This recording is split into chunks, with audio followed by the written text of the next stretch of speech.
வணக்கம். இது உங்கள் பொலிட்டிக்கல் பார்க். நான் உங்களுடன் இன்றைய தினத்துல விஜய் அவர்களுடைய இந்த கரூர் பிரச்சனை தான் பெரிய பூதாகரமா கிளப்பிட்டு இருக்கிறாங்க. குறைஞ்சபட்சம் பார்த்தீங்கன்னாலும் எல்லாருமே அது என்ன ஒரு கண்டென்ட்டை கிரியேட் பண்றாருன்னு பார்த்தீங்கன்னா, அந்த சம்பவம் ஒரு படத்துக்காக எடுக்கப்பட்ட ஒரு சம்பவம். இத்தனை நாள் என்ன உருட்டிட்டு இருந்தாங்கன்னு பார்த்தீங்கன்னா, அந்த சம்பவத்தால உயிர்கள் போயிருச்சு. அதுக்கு காரணம் விஜய்னு உருட்டிட்டு இருந்தாங்க. இன்னைக்கு சிபிஐ அலுவலகத்துல ஏதோ முரணா நடந்திருக்க மாட்டேன்னு தெரியுது. இப்போ உடனே என்ன பண்ணிட்டாங்க பார்த்தீங்கன்னா, அது சினிமாவுக்காக எடுக்கப்பட்டது. அதனால விஜய் தன்னுடைய வேணும்னே எடுத்திருக்காரு. அந்த ஷூட்டிங் ஸ்பாட்ல வச்சு மக்களை கிரௌட் பண்ணி எடுத்திருக்காரு அப்படிங்கிற மாதிரி இப்போ புதுசா ஒண்ணு கிரியேட் பண்ணி உருட்டிட்டு இருக்காங்க. இது யாருன்னு பார்த்தீங்கன்னா, இது எல்லாமே ஏற்கனவே இருந்த அந்த ஃபுட்டேஜ் தான்.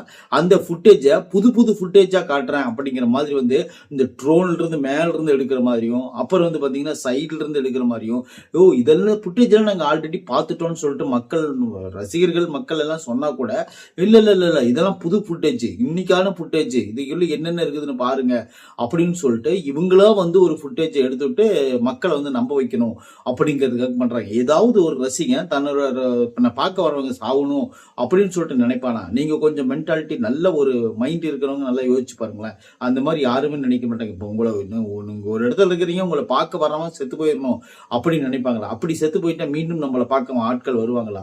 ஏதாவது ஒரு அதாவது விஜய் மேல ஒரு தப்பு இல்லைன்னு மக்கள் நினைக்கிறதுனாலதான் அவர் எங்க பொதுக்கூட்டம் போட்டாலும் அத்தனை மக்கள் ஓடி போய் அவர் பார்க்கணும்னு போறாங்க.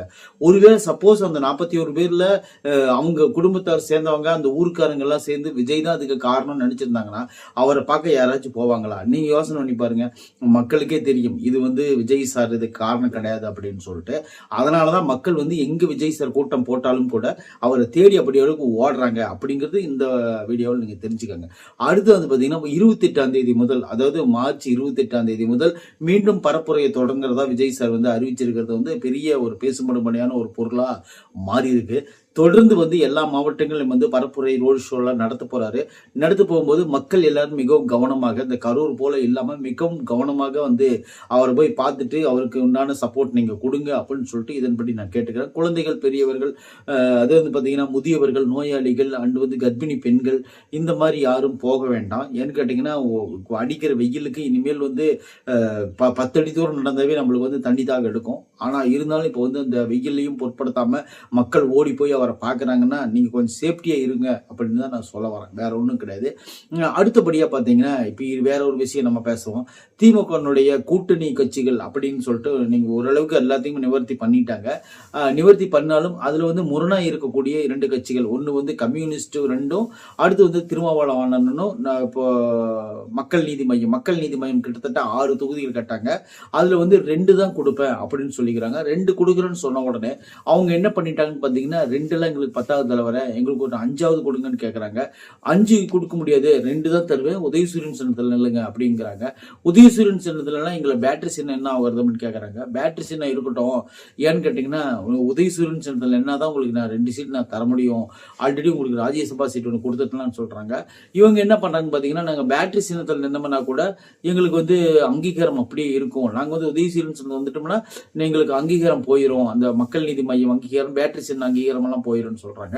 திமுகவோட என்ன சொல்றாங்கன்னு பாத்தீங்கன்னா, இனிமேல் அங்கீகாரத்தை வச்சு என்ன பண்ண போறீங்க, நீங்க பேசாம இங்கேயே இருங்க அப்படின்னு சொல்லிட்டு ஒரு வழியா முடிக்க பாக்குறாங்கன்னா எந்த மாதிரி பாத்தீங்கன்னா கூட்டணியை முடிக்க பாக்குறாங்கன்னு சொல்ல வரேன். நீங்க முடிக்க பாக்குறா அந்த முடிக்க பாக்குறாங்கன்னு நினைச்சிடாதீங்க, கட்சியை முடிக்க பாக்குறாங்கன்னு நினைக்காதீங்க, கூட்டணி முடிக்க பாக்குறாங்க. அடுத்து பாத்தீங்கன்னா திருமாவளவன் இன்னும் முரண்ல தான் இருக்காரு.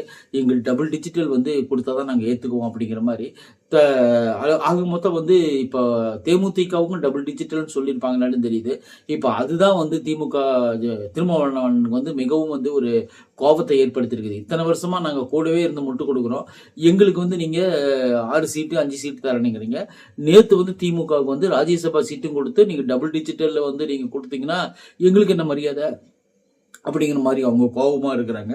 சரி, அது போக இன்னொரு விஷயம் என்னன்னு பாத்தீங்கன்னா, மார்க்க கம்யூனிஸ்ட், இந்திய கம்யூனிஸ்ட் இவங்கெல்லாம் ஒரு மாதிரியா பாக்குறாங்க. என்னன்னு பாத்தீங்கன்னா, திருமாவளவனோட தான் நாங்களும் பயணிக்கிறோம், எங்களுக்கும் சரியான படி வேணும் அப்படின்னு சொல்லி காட்டுறாங்க.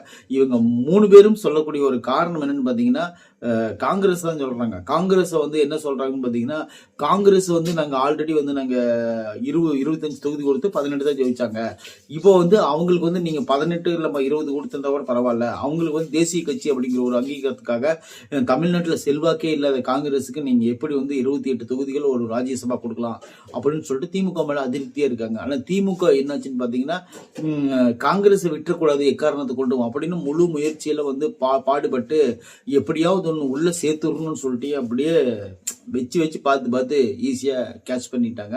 அப்படிங்கிறது ஒரு பக்கம் ஓடிக்கிட்டு இருக்குது அப்படின்னு கூட சொல்லலாம். இப்போ 2-3 கட்சியும் சேர்ந்து ஒரே ஒரு டார்கெட் தான் வந்து பயன்படுத்துகிறாங்க. அது என்ன டார்கெட்டுன்னு பார்த்தீங்கன்னா, தொகுதிகள் அதிகமாக இருக்கணும். அப்படி இல்லைன்னா வந்து இன்னும் நாட்கள் வந்து மிக குறுகிய காலம் தான். ஒரு 30 நாள் 35 நாள், அந்த 35 நாளோடு கிடையாது, 34 நாட்கள் தான் இருக்கிறது.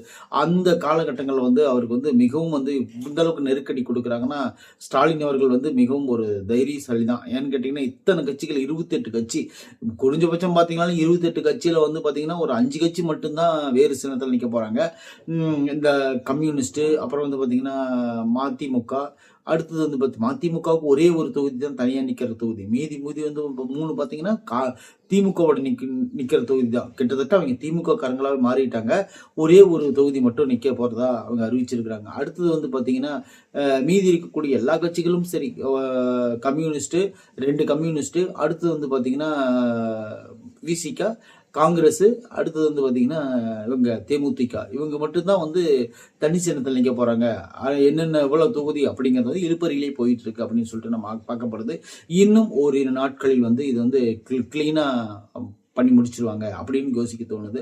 அடுத்ததான் வந்து பார்த்தீங்கன்னா நம்ம முக்கியமான விஷயத்தை வந்து நோக்கி போயிட்டு இருக்கோம். என்னன்னு பார்த்தீங்கன்னா, அதாவது இப்போ இருக்கிற இந்த காலகட்டங்கள் வந்து அதிமுக எந்த அளவுக்கு இருக்குதுன்னு பார்த்தீங்கன்னா, அதிமுகவுக்கு மிகவும் வந்து இது ஒரு நெருக்கடியான காலம் அப்படின்னு சொல்லலாம். நேற்றைய தினத்தில் போய் சந்திச்சுட்டு வந்த ஐயா பியூஷ் கோயல் அவர்களை சந்திச்சுட்டு வந்த எடப்பாடி ஐயா சொல்றாரு, நாங்கள் தாவேக்கா கூட எந்த கூட்டமும் வைக்கல, உறவும் வைக்கல, அவங்களுக்கு நாங்கள் பேச்சுவார்த்தையும் நடத்த கிடையாது, அவங்க வேற நாங்கள் வேற, அப்படிதான் நாங்கள் போயிட்டு இருக்கிறோம் அப்படின்னு சொல்லிட்டு அவர் சொல்றாரு. இன்னொரு விஷயம் பார்த்தீங்கன்னா, இன்னும் 4 நாட்களில் வந்து எல்லா விஷயமும் உங்களுக்கு எல்லாத்துக்கும் கிளீனாக போல்ட்டாக நான் சொல்லிடுவேன், அதுவரை கொஞ்ச நேரம் பொறுமையாக இருங்க, யார் யாருக்கு எவ்வளோ தொகுதிகள் ஒதுக்கிறேன்னு சொல்லிட்டு நான் வந்து கன்ஃபார்மாக உங்கள் எல்லாத்துக்கும் சொல்லிடுறேன் அப்படின்னு சொல்லிட்டு அவர் ஒரு பக்கம் சொல்லிட்டு இருக்காரு. அப்புறம் வந்து பார்த்தீங்கன்னா, நாம் தமிழில் நேற்று வந்து தொகுதி வரைவு பண்ணாங்க. தொகுதி வரைவுனா அவங்க ஸ்லாங்ல அவங்க சொல்றாங்க, அது தமிழ்ல சொல்றாங்க. என்னன்னு பார்த்தீங்கன்னா, தொகுதி வரைவு அப்படின்னு தூய தமிழ்ல சொல்றாங்க. ஆனால் தேர்தல் அறிக்கை அப்படின்னு சொல்லிட்டு நம்ம சொல்ல போறோம். இது வந்து அவங்க வந்து சொல்லியிருக்காங்க அப்படின்னு நான் சொல்லலாம். அந்த தேர்தல் அறிக்கையில் வந்து குறைஞ்சபட்சம் பார்த்தாங்கன்னா எல்லா அறிக்கையும் அவங்க சொல்லியிருக்காங்க. குறிப்பா சொல்லணும்னு பார்த்தீங்கன்னா, இதுல இருக்கிற எல்லாருடைய பக்குவத்தையும் வந்து சூப்பராக சொல்லிக்கிறாங்க. தமிழ்நாட்டுக்கு என்ன தேவை, என்ன நம்மளுக்கு செய்யணும் அப்படிங்கிற மாதிரி வந்து அவரோட ஐடியாவில் வந்து எல்லாத்தையும் சொல்லியிருக்கிறது மிகவும் வந்து பாராட்டும் வண்ணமாக இருக்குது. ஒரு சில அறிக்கையில் வந்து நம்மளுக்கு முரண் இருந்தாலும் கூட பெரும்பாலான அறிக்கையில் வந்து நம்மளுக்கு வந்து பாராட்டும் வண்ணமாக இருக்குது அப்படின்னு சொல்லிட்டு நம்ம ஏற்றுக்க கூட தான் வேணும். அடுத்ததாக வந்து பார்த்தீங்கன்னா, இது எல்லாம் தாண்டி தாவேக்காவில் எப்படிப்பா தொகுதி பங்கீடு பண்ணுவாங்க, தொகுதி ஒதுக்குவாங்கன்னு பார்த்தீங்கன்னா, அவங்க வந்து தொகுதி ஒதுக்குறதுல இல்லை, ஆட்களை இப்போதைக்கு செலக்ட் பண்ணி வச்சுக்கிறாங்க. அந்த ஆட்களே நிற்பாங்களா அல்லது வேறு ஆட்கள் நிற்பாங்களா அப்படின்னு சொல்லிட்டு தலைமை தான் தீர்மானிக்கணும். இது எல்லாம் வந்து இன்னும் ஒரு 10 நாளுக்குள்ள உங்களுக்கு எல்லாத்தையும் கிளீன் பண்ணிடுவாங்க. ஏன்னு கேட்டிங்கன்னா, 34 நாட்கள் தான் இருக்குது. 34 நாட்களில் வந்து குறைஞ்சபட்சம் பார்த்தீங்கன்னாலும் ஒரு 10 நாட்கள் எல்லாத்தையும் பண்ணி முடிச்சுட்டு பரப்புரை எல்லாம் கிளீனாக ஆரம்பிச்சிருவாங்க. அப்புறமா தொகுதி ஆளாளுக்கு வந்து வீட்டுக்கு ஓடு கேட்க வருவாங்க. இப்படி தான் இந்த காலகட்டங்கள் போயிட்டுருக்கு அப்படின்னு சொல்கிறதுல இப்போ பார்த்துட்ருக்கோம். சரி, ஓகே, அடுத்த கட்ட நகர்வு என்ன நடக்கிறதுன்னு பார்த்துட்டு நான் உங்களுக்கு அப்டேட் சொல்கிறேன். நன்றி, வணக்கம்.